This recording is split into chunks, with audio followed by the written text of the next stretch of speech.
Gênese no lar. Que alegria!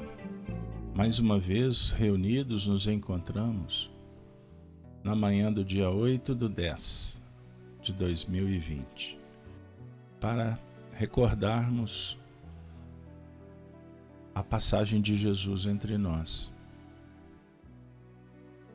para viajar no tempo, no século XIX, e bebermos da fonte do conhecimento espírita para compreendermos um pouco mais a mensagem do Cristo. E ao final, retornarmos para os desafios do dia a dia, para enfrentá-los com firmeza, com tranquilidade, com esperança, com amor no coração. Que possamos todos, nesta manhã, darmos as mãos, como amigos, em busca da sabedoria, do amor potencializado pelo conhecimento, pelo desenvolvimento moral, para transpor os nossos limites. Aliás, tema de hoje: Gênese no lar, encontro de número 161. Transpondo limites.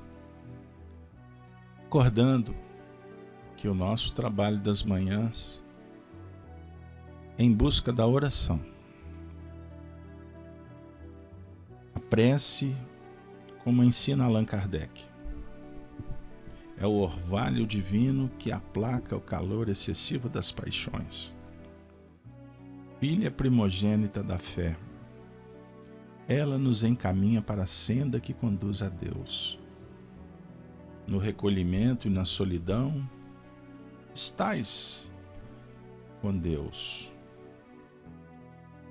Nos ensina Santo Agostinho e publicado por Allan Kardec no capítulo 27, Pedi e obtereis.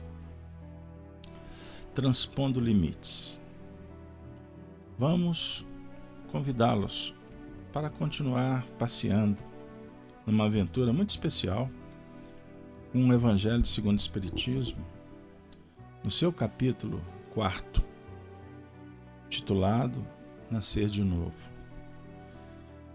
Allan Kardec abre este capítulo trazendo Jesus nas citações que ele convida-nos para a revelação que hoje, esclarecida pelo Espiritismo, nos dá um dos pilares extraordinários para mergulhar no conhecimento das leis divinas. Nos referimos ao nascer de novo, à reencarnação. Hoje, transpondo limites, é o tema que nós vamos tentar refletir a partir desse mesmo capítulo, porém no item 25, necessidade da encarnação. Kardec publicou uma pergunta feita e respondida pelo espírito de São Luís, aquele que era o presidente espiritual da Sociedade Espírita de Paris, primeiro centro espírita fundado no mundo por Kardec. Vamos lá. Fora perguntado assim: é um castigo a encarnação e somente os espíritos culpados estão sujeitos a sofrê-la? Antes de ler a resposta, vale um esclarecimento para quem está chegando na doutrina. Porque existiam naquele período teorias estranhas e que inclusive navegaram no tempo e ainda são difundidas no próprio meio espírita. Teorias que vieram através de uma médium e o expositor fez dela publicidade.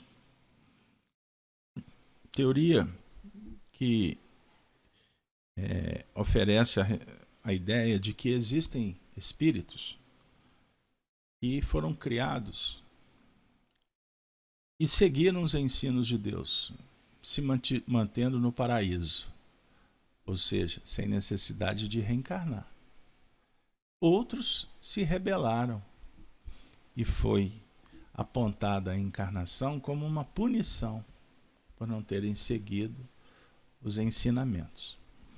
Na verdade, é uma deturpação completa da teoria da raça adâmica que Allan Kardec nos oferece no livro A Gênese e no livro dos Espíritos.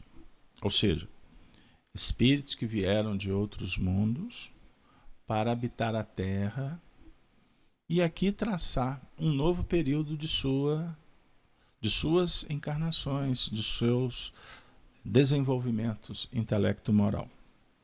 Mas num ambiente bem diferente do que estes espíritos tinham. Ou seja, ficou conhecido aqui com a palavra degredo. Então Adão foi expulso do paraíso, é um símbolo. Que na verdade não há expulsão. Deus não expulsa ninguém. Somos nós que escolhemos e definimos o nosso destino. O mundo de onde vieram, um mundo que estava como a Terra num processo de evolução. E se atingiu um determinado ponto que por escolhas, sob o ponto de vista da vida prática, eles não conseguiram acompanhar a evolução do orbe. E naturalmente precisavam de um outro hospital, escola, cárcere. E a Terra foi definida como esse mundo. Mas, voltando, a teoria principal que o Espiritismo explica, com muita tranquilidade, e é a teoria que mais atende, sob o ponto de vista da coerência, da lógica, é que todos os espíritos foram criados simples e ignorantes com um grau de nulidade moral. Então, o aprendizado, como também as respostas da vida, se dão à medida em que o espírito vai descobrindo a lei, que ele mesmo também, ou principalmente, escreve dentro de si mesmo. Então, o contexto é esse, e foi perguntado: é um castigo a encarnação? Então só espíritos culpados é que reencarnam? Ou estão sujeitos? O que significa, inclusive, que se estão sujeitos não significa que reencarnam. Estão sujeitos. Porque no mundo espiritual nós não podemos descartar a palavra livre-arbítrio. Então existem espíritos que podem adiar. Isso é verdade. Até por milênios, sabiam? Por séculos, podem adiar. O que eles fazem no mundo espiritual é um outro tema, que sugere uma reflexão. Então eu gostaria de ter esclarecido, espero que tenha sido bem feito. Porque senão a gente abre o livro e fica assim, já vai direto na chapa, ela está quente, você coloca o material lá para esquentar. Então vamos primeiro contextualizar para entender em que ambiente a gente se encontra. Em que momento histórico que essa pergunta foi feita? Por que essa pergunta foi feita? Certo? Isso é uma maneira de lidar com o conteúdo com prudência. Agora nós vamos ver a mensagem. E ela naturalmente vai responder essa questão e abrir outros ângulos. Resposta de São Luís. A passagem dos espíritos pela vida corporal é necessária para que eles possam cumprir, por meio de uma ação material, os desígnios cuja execução Deus lhes confia. Uma ação material significa o quê? A necessidade de trazer da ideia a construção do mundo, do aprendizado, sob o ponto de vista vivencial. vivencial. Então, se vocês forem na academia, na história filosófica, vocês vão se deparar com duas linhas que foram bem demarcadas no tempo do pensamento humano. Qual? A chamada ideia racionalista e a ideia empirista. O que é isso? A ideia racionalista, vamos buscar na escola platônica, ela diz o seguinte, que existe o mundo das ideias e o mundo sensível, e que a busca da verdade está em colher do mundo das ideias aquele material que vai ser corporificado, que vai ser construído, que vai ser manuseado pelas mãos. Tato, olfato, paladar, audição e visão. Por que eu falei dos sentidos? Porque a mão tem 5 dedos, a mão humana. Então, cada dedo aqui representa um dos sentidos. Ficou claro? E existe a outra corrente que é a chamada empirista, que o aprendizado se dá apenas pelo movimento das 5 mãos. Ou seja, o mundo das ideias, ele não precede, ele é uma consequência. Ficou claro? Então, em espiritismo, o diálogo ele passa pelas duas escolas. Mas se formos apoiar mais na escola racionalista, ela é mais coerente. A dizer que a causa é a ideia, é o pensamento. O efeito é a realização. Se aproxima da verdade. Então, os espíritos estão falando que por meio de uma ação material, os seres cumprem os desígnios de Deus. Agora vamos à necessidade. É-lhes necessária a bem deles, visto que a atividade que são obrigados a exercer lhes auxilia o desenvolvimento da inteligência. Que bela frase. Então, se a gente ficasse só aqui, até aqui, poderíamos dizer que reencarnamos para desenvolver a inteligência. Mas e o sentimento e a moral? Se eu ficasse apenas nessa frase, nós poderíamos dizer desenvolvimento da inteligência moral, da inteligência sentimental, da inteligência espiritual, da inteligência racional. Então são várias inteligências. Ficou claro? E isso, os ramos da ciência material do nosso mundo já fazem um esquadrinhamento, já explicam em todos os sentidos essa ideia. Então antes dizia, o indivíduo é inteligente ou ele é menos inteligente, mas falava-se de uma forma geral. Então hoje, para entender que há diversas inteligências, inclusive social, saber se comportar em sociedade, é um aprendizado. A inteligência mediúnica é trabalhar a inteligência da prática com os espíritos, sendo intermediário. Então, o indivíduo pode ser um médium que comunica fácil com os espíritos, mas ele não tem inteligência para se comportar, sai por aí falando bobagem, é impulsivo, se comporta de formas mais estranhas. Então, ele pode conectar com a luz ou com a treva. Então, há uma proposta que sugere um entendimento que ajuda à misericórdia, que tenhamos mais competência para lidar com as pessoas, certo? E não rotulá-las, mas observar que todo o potencial de várias inteligências estão sendo trabalhados e por isso ele está encarnado. Sendo soberanamente justo, Deus tem de distribuir tudo igualmente por todos os seus filhos. Assim é que estabeleceu para todos o mesmo ponto de partida, a mesma aptidão, as mesmas obrigações a cumprir e a mesma liberdade de proceder. Bom, se a gente for avaliar sob o ponto de vista da vida atual, essa frase ela perde o sentido.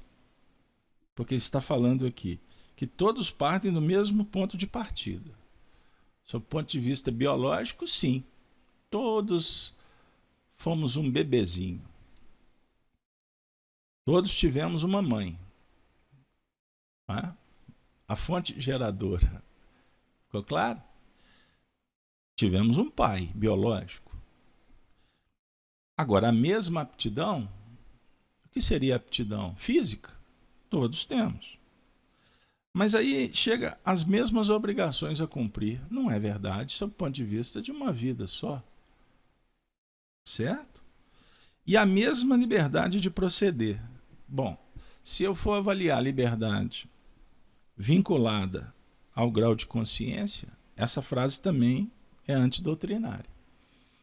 Portanto, o texto está se referindo ao início de tudo.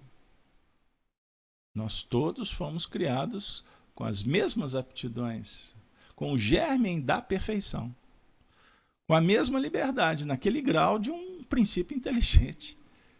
À medida em que o princípio vai se desenvolvendo, ele naturalmente, por mérito e por misericórdia, ele vai obtendo, sim, a liberdade de proceder e obrigações específicas a cumprir. Sob o ponto de vista social, qual é a nossa obrigação? Logo que eu me desperto, obrigação do espírita, que não foi alguém que determinou, foi ele que compreendeu. Que minha obrigação de levantar é dizer obrigado, meu Deus, por eu estou respirando nesse corpo. Agora, se você for falar que é uma obrigação para quem não tem conhecimento, ele vai falar assim, mas que papo religioso é esse?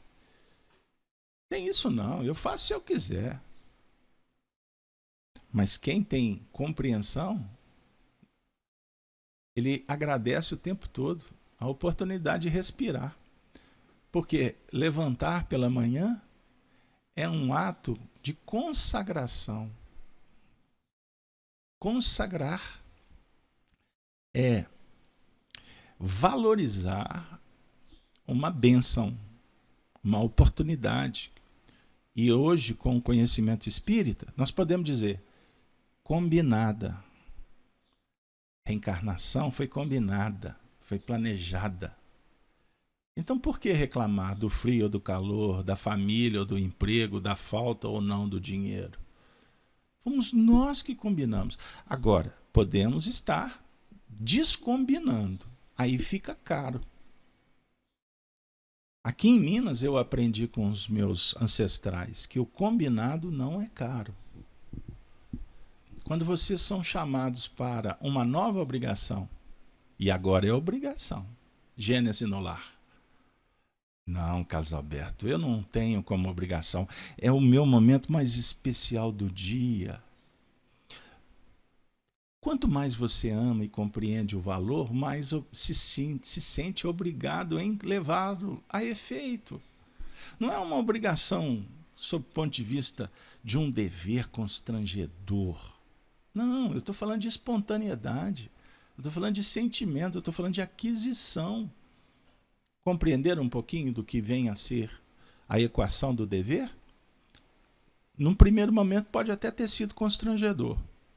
Vai lá porque o bicho está pegando, então eu vou. Aí eu vi que o bicho não é tão bravo. Aí eu começo daqui a pouco a ter vontade de amansar o bicho. Aí você adquire o bicho mesmo. Não, esse bicho é meu. Por exemplo, uma onça. Você já pensou em ter uma onça dentro de casa? Faz de conta que você está no mundo antigo. Você pode ter uma onça dentro de casa. Mas é interessante você observar o seguinte, que você vai ter que cuidar dessa onça. Você vai ter que dar leitinho e carne para essa onça todas as manhãs. Porque senão essa onça te papa. E dar leitinho e carne para a onça é muito mais complexo do que para um gatinho. Não é verdade? Então, se você pediu a onça ou pediu o gatinho, você tem que alimentá-los conforme o trato que foi estabelecido. Então, não, por que reclamar agora?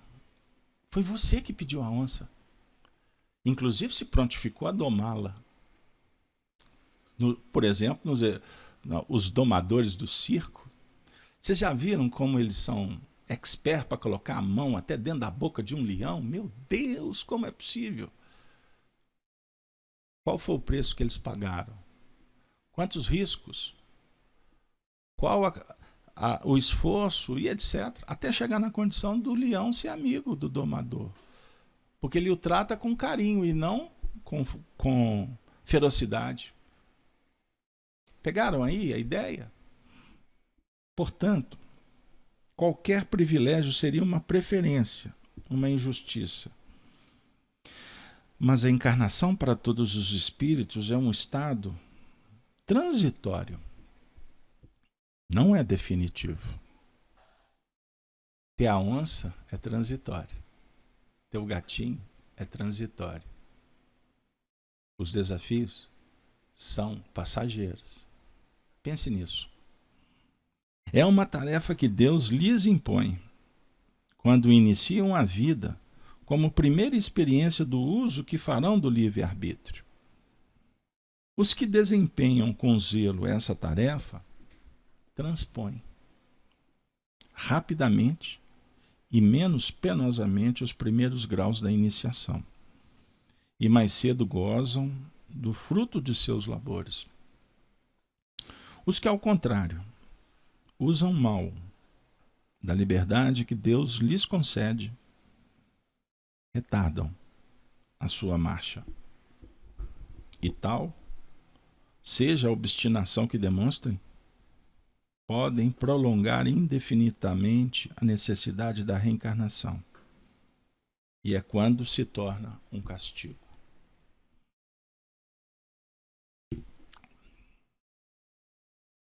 O contexto final, a indicativa, conclusiva, sintetiza as diversas facetas que um texto como este rico prodigaliza.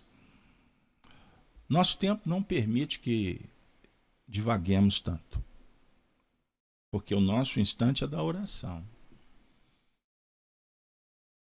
Então cabe aqui uma reflexão. Por que estamos aqui, diante dessa lição?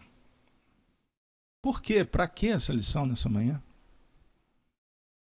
Bom, esclarecido, eu acho que todos nos encontramos, ou estamos, quanto à necessidade da reencarnação. A palavra castigo, ela nos convida para aquela teoria catolizada da punição, do inferno, purgatório, e no meio espírita dos umbrais, região de castigo. Eu tenho uma preferência com material estudado, e há pouco, quando publiquei uma das cartas de Chico Xavier no livro do Calvário à Redenção, Memórias de Sua Família, uma destas cartas, Chico, quando vai falar da sua irmã que estava no mundo espiritual, numa situação difícil, ele diz assim, que ela se encontrava no mundo de arrependimento e reparação. Vejam bem, a conotação misericordiosa da frase. Região de arrependimento e reparação. Mas você pode dizer, mas lá nos mundos difíceis, complexos, tem espíritos rebeldes que não estão arrependidos. Estão promovendo o mal, a violência e etc. Ou estão gozando os prazeres. Mas eles estão a caminho. Eles estão em vias. Porque a decepção, quando alimentamos a ilusão, ela se dá aqui e no além-túmulo. E quando nós tratamos estas situações com o objetivo evolutivo, com a visão do progresso moral, e como o próprio texto enseja que a reencarnação é um processo transitório, a ilusão ela tem prazo de validade. Ela dura enquanto pesa, como eu digo. Daqui a pouco o peso modifica. A gente deixa de ver fantasma quando a gente sabe, quando a gente conhece que não existe fantasma. Não existe espíritos fantasmas, existem espíritos encarnados. Ou outro fantasma dos problemas na Terra, eles são alimentados pela nossa ignorância. Pense nisso. O problema tem o tamanho que você dá para ele. Da mesma forma, a alegria ou a fantasia dos prazeres, somos nós que fomentamos. A necessidade da reencarnação se torna um castigo quando a gente não percebe a importância do projeto educacional. Com isso, amigos, nós estamos aqui para orar por nós. Estamos passando por provas, muitas vezes duras. Muitas vezes julgávamos ter um gatinho, na verdade temos uma onça. Uma onça que está sendo cutucada com vara curta por nós mesmos.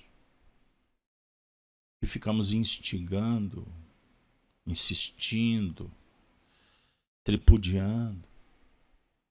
Qualquer animal na natureza é agressivo quando provocado. Pense nisso. Eu gosto do símbolo da cobra, da serpente, que foi endemonizada, né? Por causa da serpente do paraíso.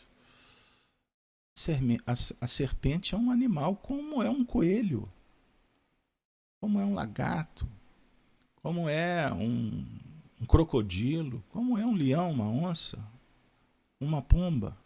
Eles estão num processo evolutivo. Eles precisam sobreviver. Nós podemos sim sermos picados pela cobra pela própria concupiscência. Se a cobra pica com veneno letal, somos nós que ficamos vulneráveis. Talvez passamos perto dela com os pés descalços, numa região que poderíamos usar uma bota protetora. Não sabíamos que tinha ali uma cobra. Então fomos descuidados, invigilantes. O momento atual é muito sério. E por isso estamos orando para aplacar as paixões. Estamos orando com o conhecimento para domar as más inclinações. Para trabalhar com as imperfeições, mas de uma forma corajosa e consciente. Se você está na selva, é para se molhar. Se você está no deserto, é para arder. A solidão pode ser um estado de alma, um estado psicológico importantíssimo. Mas para quem não compreende, se sente solitário. E não é simples.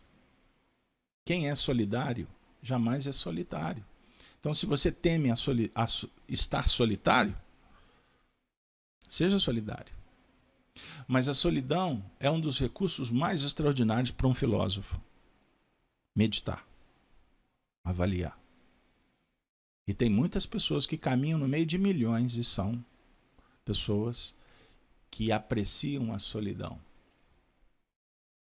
Está dialogando, mas ao mesmo tempo sabe fechar o mundo, blindar contra as pressões e conseguem desenvolver reflexões extraordinárias para lidar com o mundo. Passando pelo mundo sem ser do mundo.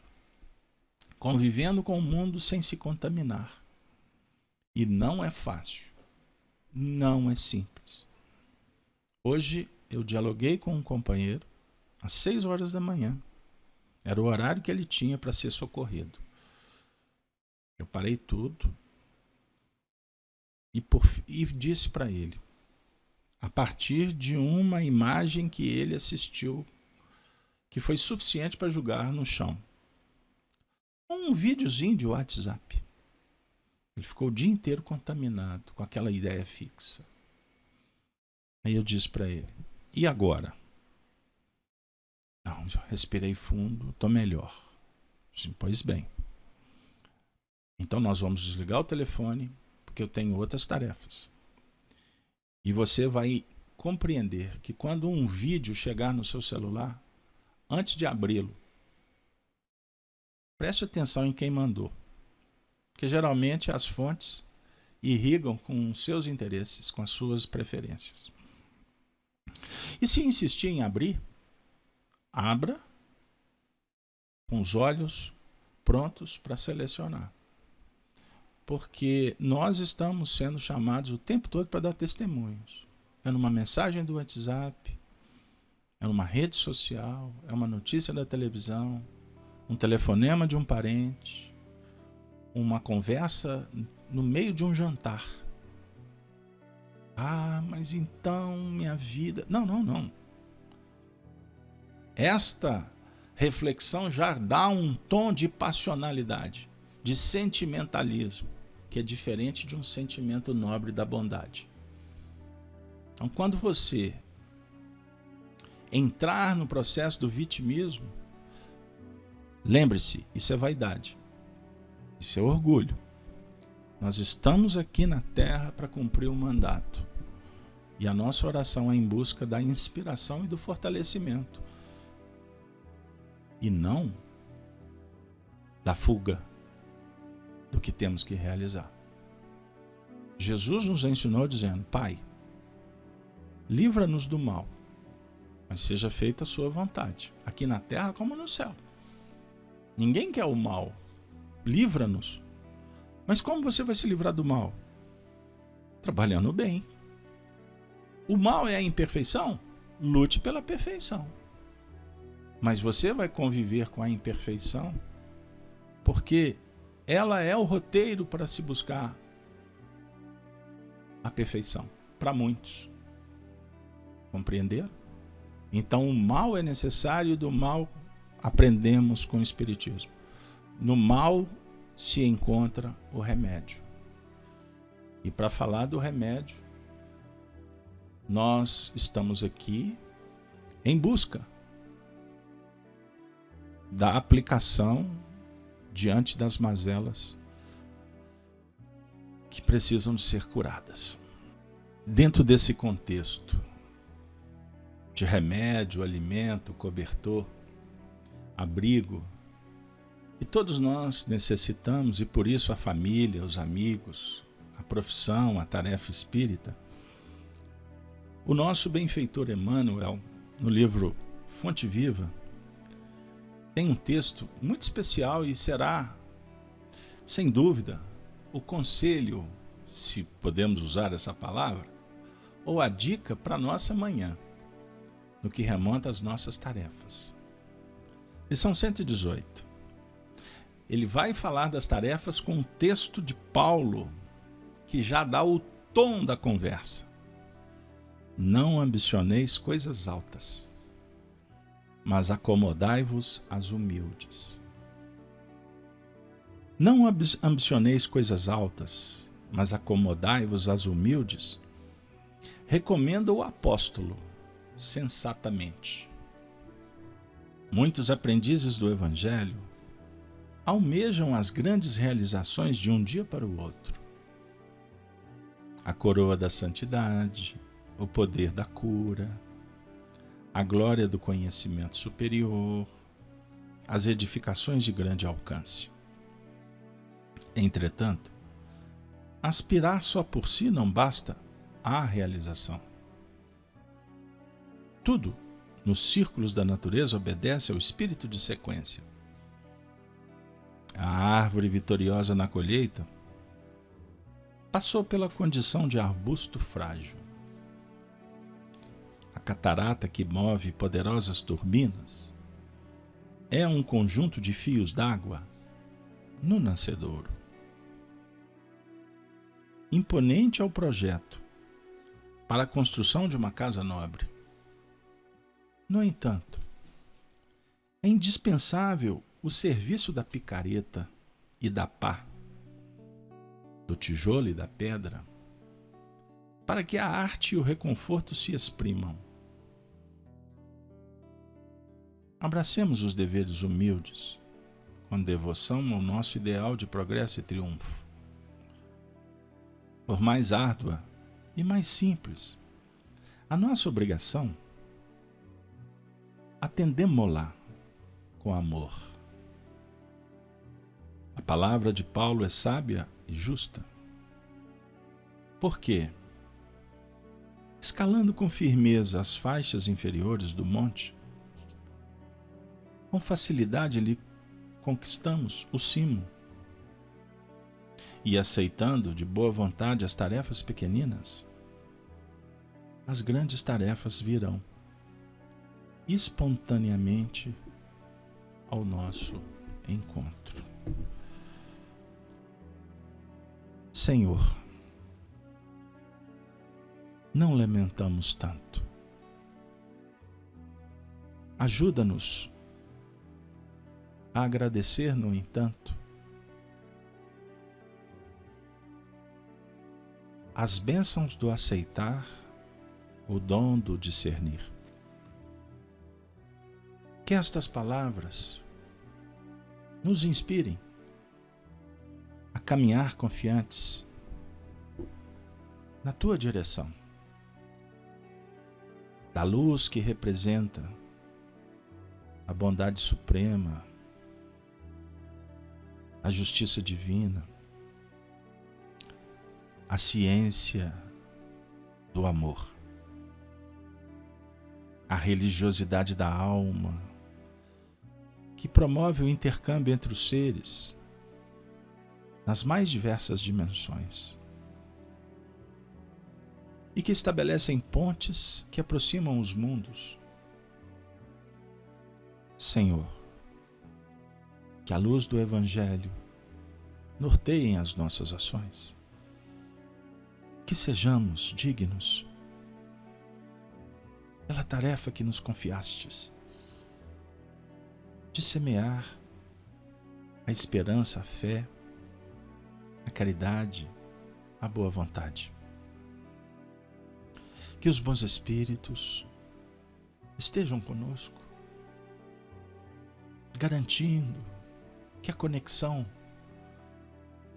com as faixas superiores não sejam interrompidas pelas nossas fragilidades, a vaidade, o egoísmo, o orgulho, a indiferença, a violência, a desobediência. Senhor, que as flores da misericórdia, do jardim de tuas bênçãos, sejam espalhadas na direção dos corações que suplicam o teu concurso, a tua intervenção. É o que nós, tarefeiros do anonimato, nos posicionamos de joelho diante da tua augusta misericórdia, suplicamos. Sê conosco, Senhor. Sê conosco, Senhor. Sê conosco sempre. E que da nossa boca proceda sempre, como a saudação dos cristãos dos primeiros tempos, a saudação inesquecível. Ave, ave, ave seja Cristo.